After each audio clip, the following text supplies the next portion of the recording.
I'm Logan, and my life has pretty much always revolved around hitting every note just right. Senior year at a classical music conservatory in New York. I spent hours every day grinding on my violin, making sure everything was flawless so I wouldn't lose the scholarship that was keeping me afloat. I'm not the risky type, introverted, perfectionist, the kind of guy who sometimes feels like he's living inside a symphony where one wrong note could wreck the whole damn thing. It was my last semester and I was parked in my usual academic coffee shop, the kind where people actually study, not cruise.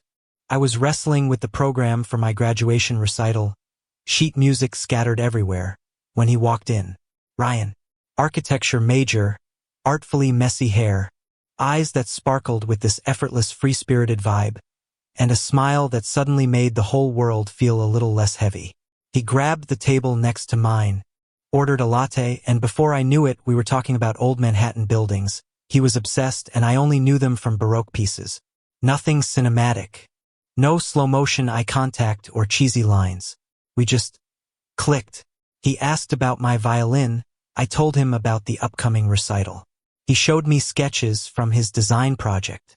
And somehow we ended up talking about ourselves, about both being gay, no hiding, no fear.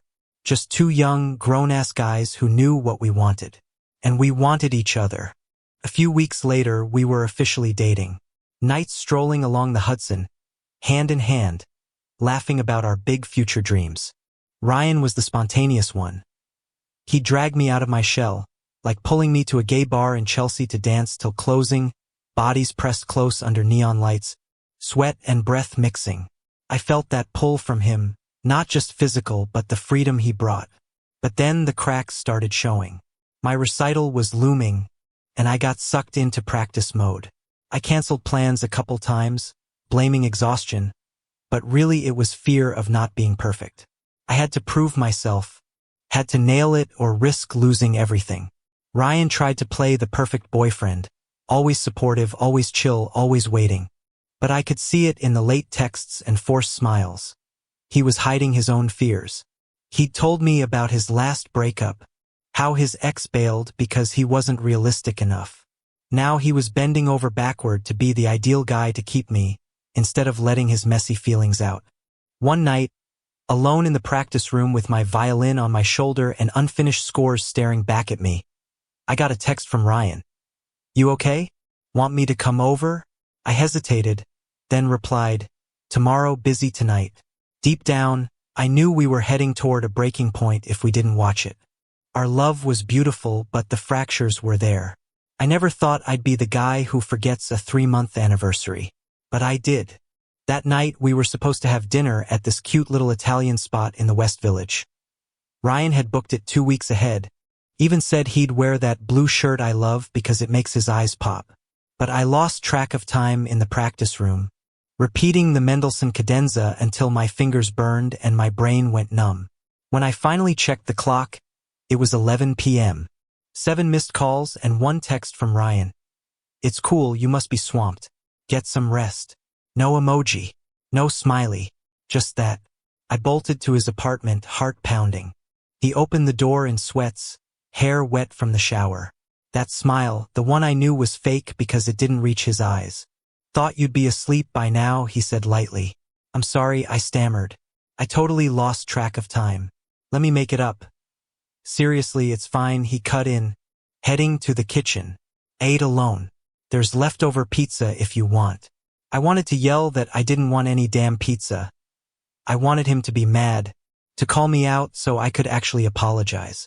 But he just reheated it quietly, set the plate in front of me, then crashed on the couch with Netflix like nothing happened. That was the start of us being out of sync. Little things piled up after that. I'd be late because of extra practice. Ryan would say no big deal but quietly cancel movie plans we'd talked about all week. I'd ask if he was mad. He'd laugh and say, "Why do you always think I'm pissed?" I get it, but he didn't, and he wasn't being honest. Then the passive-aggressive games started, subtle at first. Ryan would post an Instagram story at midnight. Him at some new gay bar in Hell's Kitchen, grinning next to a ripped guy I'd never seen. Caption just a cocktail emoji and the location tag. No tag for me. No explanatory text. Next morning I'd ask, "Fun night?" "Yeah, decent," he'd say, eyes on his phone. Some friends dragged me out to blow off steam. I wanted to ask who the guy was, why he didn't invite me, why that night when I was practicing till I dropped. But I didn't. I just nodded. Sounds fun. We were playing this stupid game we both knew the rules to, who would show vulnerability first. One night after I canceled for the third time that week, Ryan came home late. I was waiting in his apartment. First time using the spare key he'd given me a month earlier. He walked in smelling like booze and someone else's cologne. "Who'd you go out with?" I asked, trying to sound casual. "Just some old friends," he shrugged, hanging up his jacket. "You jealous?" I wanted to say yes, wanted to say I hated this feeling, hated us drifting without anyone saying shit. But instead I forced a smile.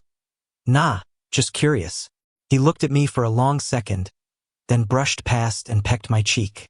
"I'm beat." That night we lay side by side but didn't touch. I heard his steady breathing, but I knew he wasn't asleep.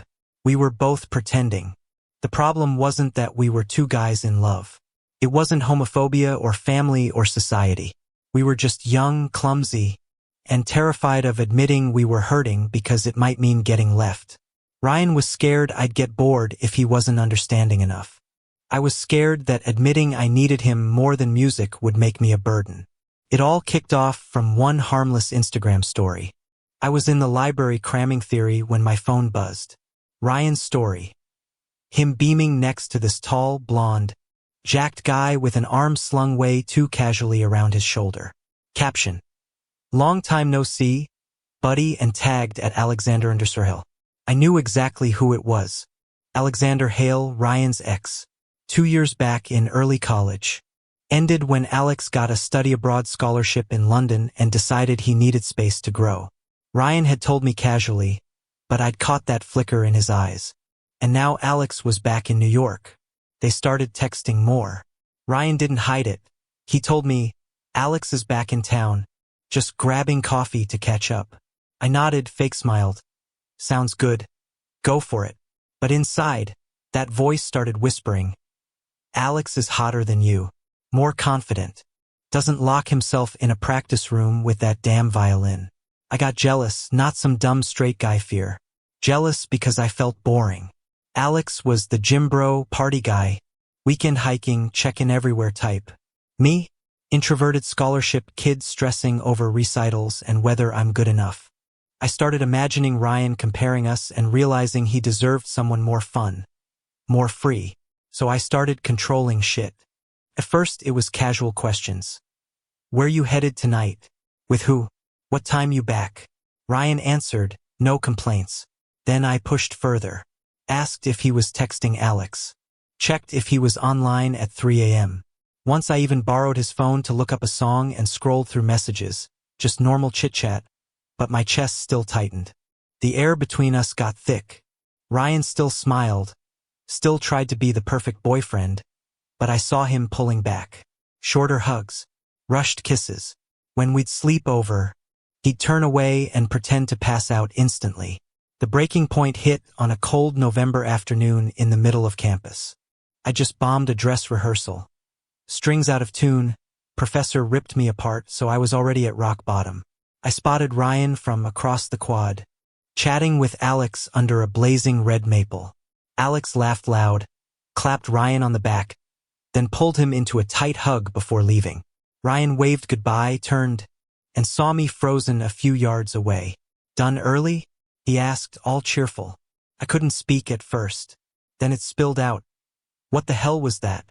Hugging like you want the whole campus to know you used to fuck?" He went stiff. "What did you just say?"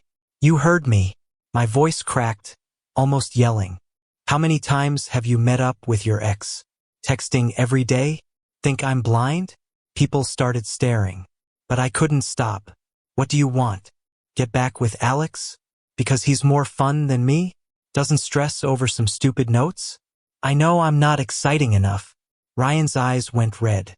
First time I saw him truly angry. "You really think I want Alex back?" His voice was low, sharp. "Have you ever asked how I feel when you cancel on me nonstop? When you lock yourself away for a week? I tried to be cool, not pressure you, but you treat me like property.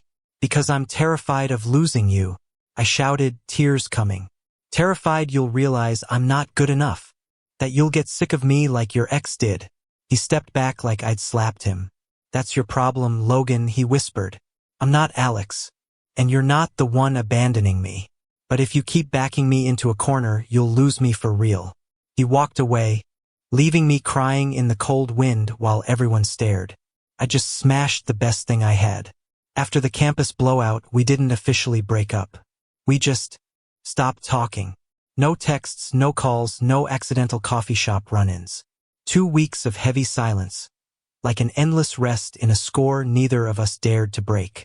Then the letter came. Email from the New York Philharmonic, forwarded by my Juilliard professor. A summer internship offer, the dream any classical violinist would kill for. I read it over and over, heart racing with joy, and immediately thought of Ryan. Wanted to call him first, scream that all the grind paid off. But I didn't. Same day, Ryan texted, the first in 2 weeks. Can we talk? We met at our usual bench by the Hudson. December wind biting hard. But nothing compared to the chill between us. I got an internship offer in Chicago, he said, staring across the river. Biggest architecture firm there. New complex project. 6 months, paid, could turn permanent. I sat quiet forever. Congrats, I finally croaked. He gave a bitter smile. You? Anything good? I told him about the Philharmonic. He nodded, said amazing, but wouldn't meet my eyes. We sat another 10 minutes, small talk about weather and finals. Then he stood. Guess I should head back. Neither of us mentioned the 1,000 miles between New York and Chicago. After that, full Cold War. I buried myself in practice harder than ever. 12-hour days. Violin my only reliable companion. Played till fingers bled. Shoulders screamed. Mind blank except notes. Told myself it was for my career. But really I was hiding. Ryan locked himself in the architecture studio. Came home at 3 a.m., crashed on the couch surrounded by drawings. His roommate told me he barely ate. Just black coffee and nonstop work. Finished the Chicago project a month early. We stalked each other on socials like creeps. I'd see his story of stunning Chicago renders, caption ready for the next chapter. He'd see my clip of the recital solo, caption all in. We'd like each other's posts. No comments. No DMs. Selfishness crept in during those lonely late nights. I think, why should I be the one to give it up? I've worked my whole life for this. Chicago's just an internship. Philharmonic is the real dream. Ryan probably thought the same. We never said it, but both saw the offers as the end. Neither wanted to be first to sacrifice. Neither wanted to admit we needed the other enough to give up everything. One December night after final dress rehearsal, I couldn't sleep. Opened my phone, saw Ryan's latest story. Him beaming in front of the Chicago model. Almost texted, I miss you. Deleted it. Across town, in his dark studio, Ryan stared at my recital clip. Typed, so proud of you. Deleted it. We were torching our future over pride, fear of abandonment, and that dumb young ego bullshit. The physical distance hadn't even started, but the emotional one was already a canyon. Christmas. I'm on the Amtrak home to suburban Connecticut. Violin stashed overhead. Mind blank. Didn't tell Ryan I was leaving town. We hadn't spoken since the park. A few weeks left in break. Then he'd fly to Chicago. I'd start at the Philharmonic. Figured I needed family. Needed my parents to hug me and say it'd be okay. That society can still be rough on gay couples. That they got the unique pain of a gay guy in love. I was dead wrong. Christmas dinner was classic. Mom's chestnut stuffed turkey. Dad's old red wine. My sister gushing about her new college boyfriend. Cozy lights, cinnamon pine smell. I sat quiet, pushing food around. After cleanup, I pulled Dad out to the garage, his cold night pipe smoking spot. Told him everything. Coffee shop meet cute. Steamy nights. Fights. Jealousy. Cold War. The 2 internships carving us apart. Voice shaking. Eyes burning. Waited for the shoulder pat, the I get it, son. Being gay makes it harder. Instead, he just looked at me, puffed his pipe, and said, "You're being selfish and jealous exactly like I was with your mom when we were young." I froze. "You think I'm gonna say what?" He went on, calm and brutal. "That because you're gay it's extra tragic, extra hard? Don't use your sexuality as an excuse to feel special, Logan. You're just being a shitty partner, like millions of other dudes out there." I opened my mouth. He raised a hand. "I got blindly jealous over your mom texting a coworker." I sulked instead of saying I was scared she'd leave. I put career over keeping the person I loved. Almost lost her because of that dumb shit. Not because society hated us. Just because I was a selfish prick. He looked me dead in the eye. "The problem isn't that you love a guy, Logan. The problem is your character. You controlled him because you're insecure. You won't sacrifice because you think career is everything. You stay silent because you're scared to hurt first. That's not queer drama. That's basic human drama, boring, classic, and 100% your own making." I sat stunned on the old garage chair, cold seeping through my sweater. No tears. Just a cold slap from the guy I'd thought would understand me most.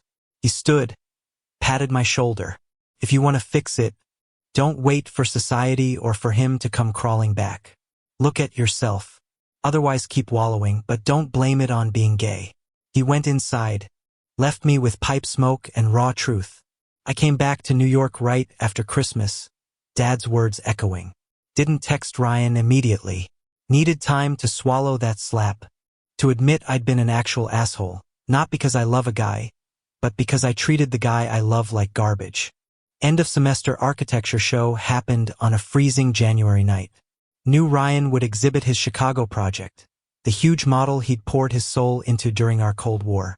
Didn't plan on going, but I bundled up and slipped into the gallery anyway. He was standing by his model in that blue shirt I love, explaining sustainable design to professors. Looked exhausted but still stupidly gorgeous. When the crowd thinned, he turned and saw me in the corner. We stared a few seconds. Then he walked over. "Come to see my project?" Soft voice, no anger. "Yeah," I said. "This incredible." We stepped outside, sat on the building steps, breath fogging in the cold. No swelling violin score, no dramatic lines. Just two scared guys shivering. I went first, deep breath. "I'm sorry. For controlling you. For the stupid jealousy. For staying silent instead of admitting I was terrified of losing you." His eyes glistened. "I'm sorry too," he whispered. "I pretended everything was fine because I was scared if I spoke up you'd bail. I built walls instead of pulling you closer. We laid it all bare. I talked about scholarship pressure, fear of not being good enough. He talked about abandonment fears, always trying to be the perfect boyfriend so he wouldn't get replaced. We cried, quiet tears in the cold, no movie sobbing. Then we talked future. "I still want Chicago," Ryan said. "It's huge for me. I can't walk away from the Philharmonic," I said. Silence. Neither offered to give it up. "So we do long distance," Ryan said firmly. "Not because we don't love each other enough, but because we do and we want each other to have it all." I nodded. Love isn't owning someone. It's walking beside them, wherever. He smiled, real this time after months. We hugged right there on the steps, not caring who saw. The kiss after was slow, sweet, like relearning each other from scratch. A few weeks later, Ryan flew to Chicago. I started at the Philharmonic. First months were rough. FaceTime every night. Me venting about late rehearsals. Him about tense design meetings. Some nights we'd fall asleep mid-call, phones sliding onto pillows. Then one random evening, Ryan cooking in his tiny Chicago apartment, me just home in New York, we fought again. "You forgot to scrub that pan yesterday." He frowned through the screen. "It's burned to hell now." "Well, you didn't wash your bowl either." I shot back. "Still in the sink from last week." "I was practicing. I had meetings." "Asshole." We stared, then cracked up laughing. Laughter echoing across 1,000 miles. That's when I knew we were good. No rain-soaked proposal, no sweeping forever vows. Just two gay guys in love, arguing about dishes, making up with a screen kiss, and keeping on with our lives, together even apart. Our love isn't some grand queer epic. It's ordinary, messy, happy, like any other couple out there. And honestly, that's more than enough.